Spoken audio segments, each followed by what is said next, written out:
Francis Bacon was born in 1561 and he died in 1626.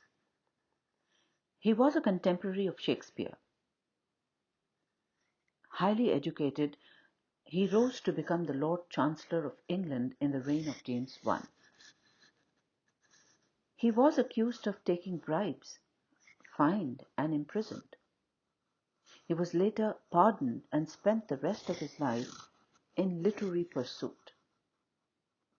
He wrote essays, The Advancement of Learning, Novum Organum, and The New Atlantis. His most popular work is his essays.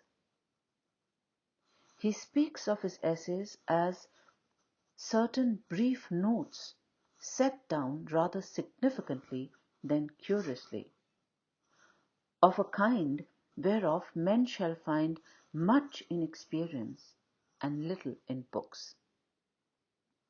The essays cover a wide field of topics and convey profound and condensed thought. Bacon's prose is rich, clear, concise, and often epigrammatic. We have already read Bacon's essay of Studies. Let us look in detail as to what Bacon is saying in that essay. Studies, he says, serve for delight, for ornament, and for ability. What he means by studies, he means not the act of studying, but the results that follow systematic and long practiced habits of study. That is, education and culture. In the opening sentence of the essay, he mentions the three great advantages which an educated man enjoys. Delight,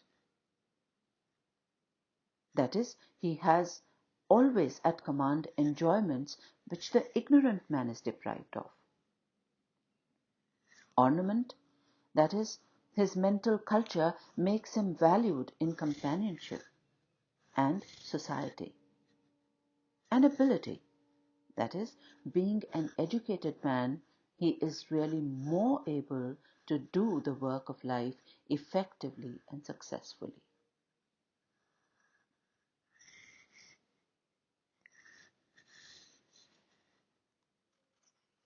The essay can be divided into roughly three parts. In the first part, he talks about the uses of studies.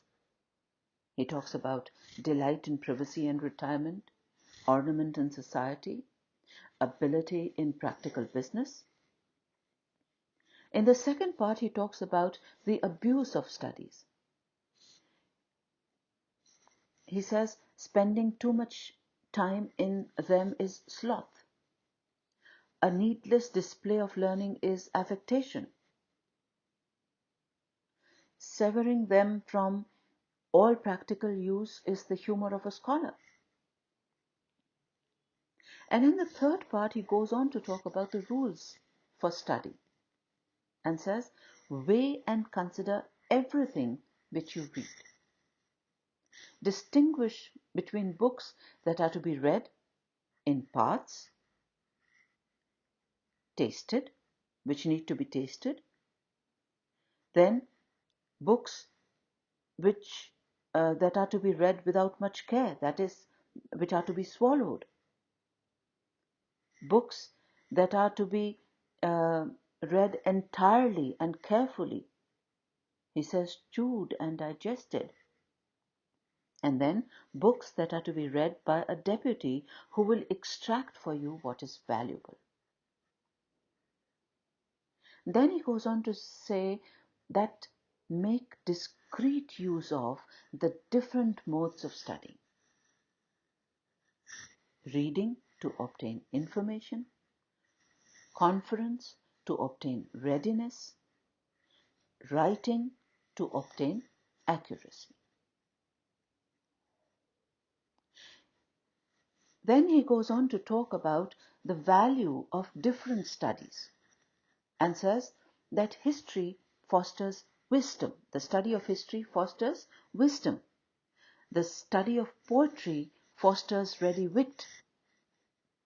The study of mathematics fosters subtlety. The study of natural philosophy fosters depth. The study of moral philosophy fosters gravity. The study of logic and rhetoric fosters a power of contending.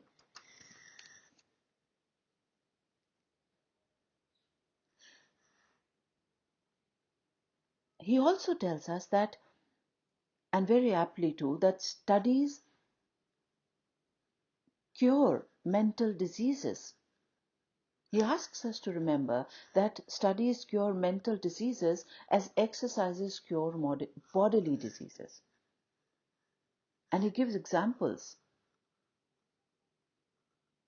by saying that physical exercises like bowling are good for kidneys, shooting is good for lungs, gentle walking is good for digestion, riding is good for the head. And for mental exercises, he suggests mathematics and says that it is good for wandering wits. He suggests scholastic philosophy, which is good for confusion of thought. And he recommends lawyers' cases, which he says are good for unready memory.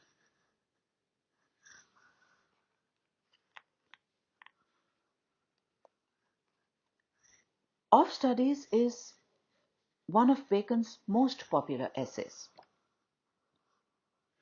Whatever the author has said regarding books is calculated to command the reader's acceptance that it is the well thought out opinion of a man who has widely read and also possessed that practical experience to complement that book knowledge.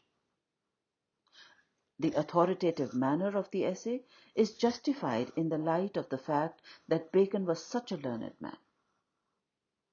He gives certain sound ideas regarding the uses and the limitations of studies, the proper ways of studying and utilizing the book knowledge, and the remedies that study can provide for mental defects. There is a simplicity of style and felicity of phrasing in this essay.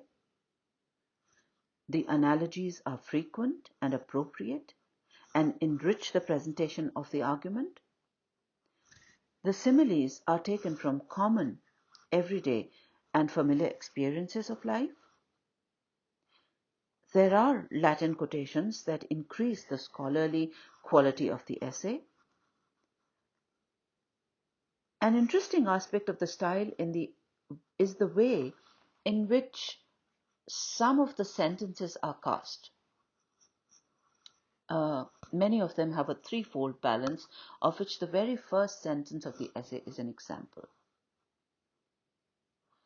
The essay of Studies is a wonderful example of the compact and compressed style of Bacon. Though the ideas are expressed with the greatest economy of words, there is no obscurity. There are a number of sentences that read like maxims and proverbs.